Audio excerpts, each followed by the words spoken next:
कोई भी यहूदी किसी भी कोने से जब आता है उस दीवार के सामने, तो वो ऐसे खड़ा होता है जैसे वो दीवार किसी जादुई तरीके से, किसी मायावी शक्ति की तरह उसको 3000 साल पुराने अपने वैभवशाली अतीत से जोड़ देती है। वो ऐसा भावुक अवस्था में वहां खड़ा होता है,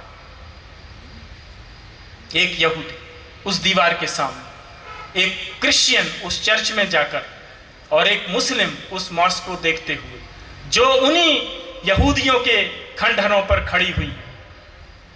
ये कब्जों की कहानियां केवल भारत में नहीं, 9/11 न्यूयॉर्क के ट्विन टावर का ध्वस्त होना, ये तो 21वीं सदी में पश्चिम की दुनिया ने अब अनुभव किया।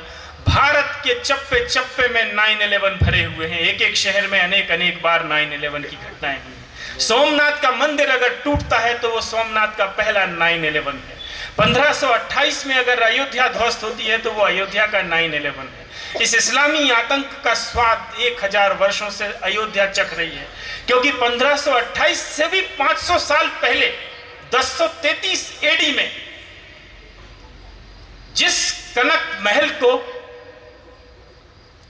महारानी केकई ने सीता की मुंह दिखाई में दिया था स्वर्ण महल बना के, जब वो राम के साथ पहली बार अयोध्या में मंगल प्रवेश कर रही थी, तो एक कनक महल उनको बना के दिया था केकई ने गिफ्ट में, उपहार में। वो राम के रहने का महल था।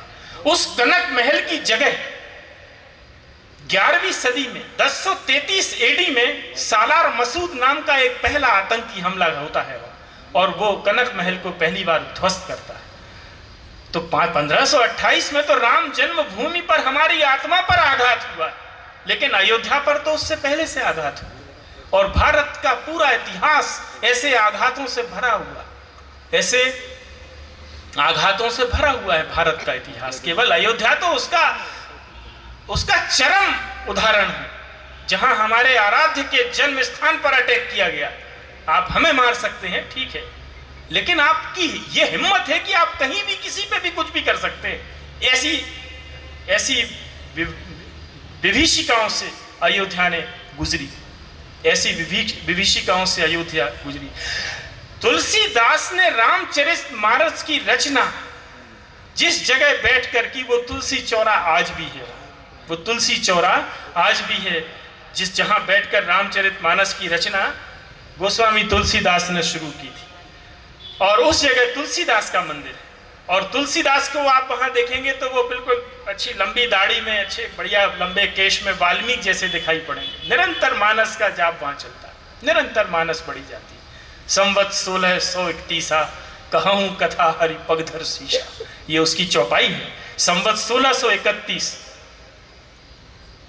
57 साल इसमें से घटा दीजिए तो अकबर का समय आ जाएगा।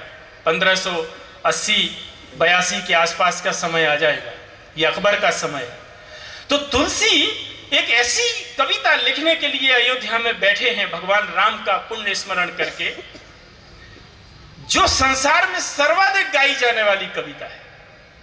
रामचरितमानस एक महाकाव्य है और संसार में सबसे ज्यादा गाया जाने वाला महाकाव्य है, जिसके अखंड पाठ चलते हैं शहरों में, जिसके सुंदरकांड के पाठ, उसके अंशों के पाठ चलते हैं निरंतर दुनिया भर में। जहां भी आखिरी कोने में कोई हिंदू बैठा है तो हनुमान चालीसा तो पढ़ ही देता होगा। संसार में सर्वाधिक गाई जाने वाली कविता, संसार की अगली पीढ़ियों के कंठों में उतर गई, चेतना में उतर गई एक ऐसी महान कविता। वो किस सदी में बैठकर लिख रहा है एक कवि? 1580 के आसपास जब उन्होंने ये लिखना शुरू किया है तब वो 63 वर्ष के थे, गोस्वामी तुलसीदास। 1511 का उनका जन्म है। मैं मध्य प्रदेश से हूं और उस 16वीं सदी में, उस 1501 से लेकर और 1599 की कठिन सदी में, जो अकबर, महान अकबर की सदी है, इस भारत में क्या हो रहा था।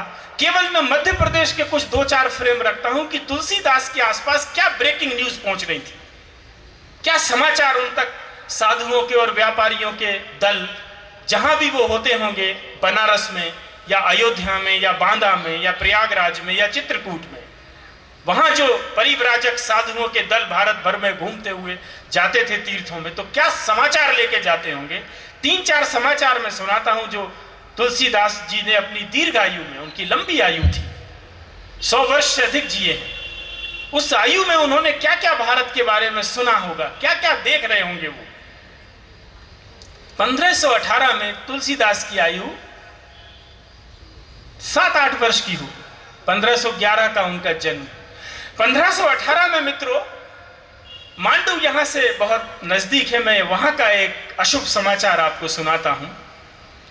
1518 के साल में गुजरात के एक मुस्लिम सो कॉल्ड सुल्तान ने मांडू पर हमला किया, मुजफ्फर शाह।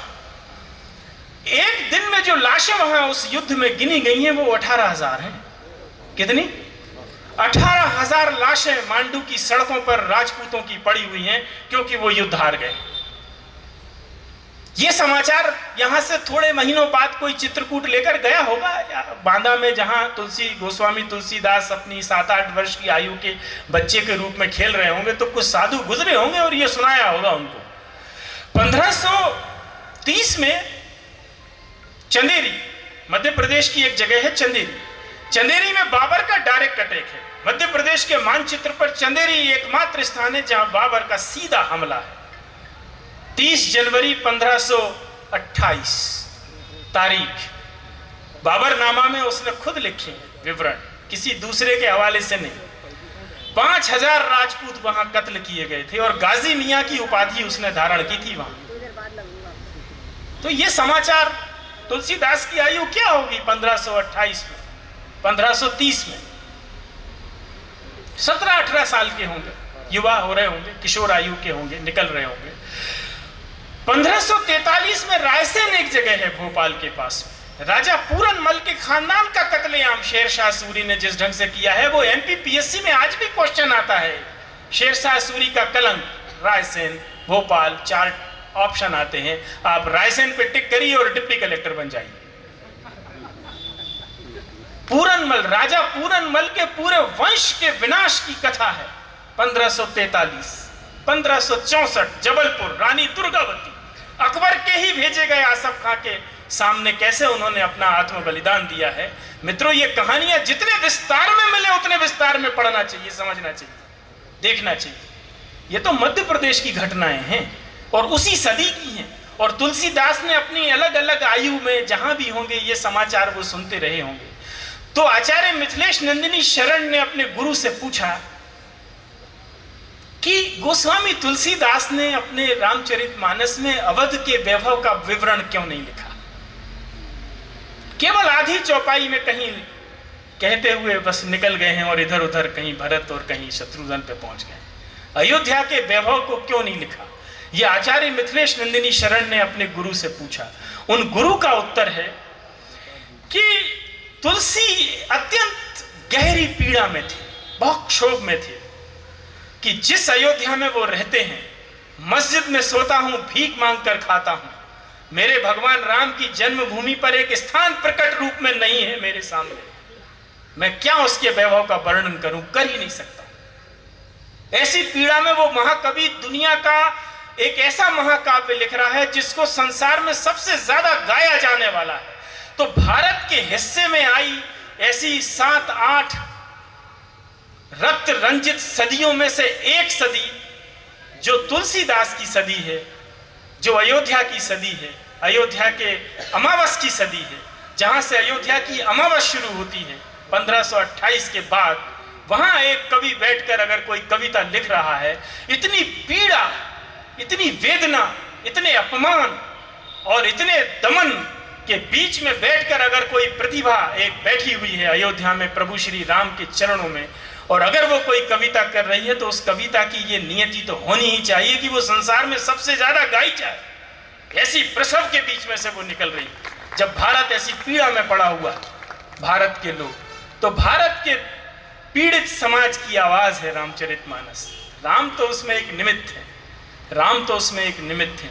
और राम राज्य किस बात के लिए कहा जाता है कि राम राज्य जैसा राज्य होना चाहिए, एक आदर्श राज्य की कल्पना के रूप में राम राज्य में ऐसा क्या है, राम राज्य में ऐसी क्या अयोध्या थी जैसा राज्य होना चाहिए। तो वाल्मीकि रामायण में वाल्मीकि ने अयोध्या के जो विवरण लिखे हैं उसमें उसको मुदित जनपद कहा है। मुदित जनपद, एक ऐसा जनपद जो प्रसन्न है, जहां के नागरिक प्रसन्न हैं, कोई अकाल मृत्यु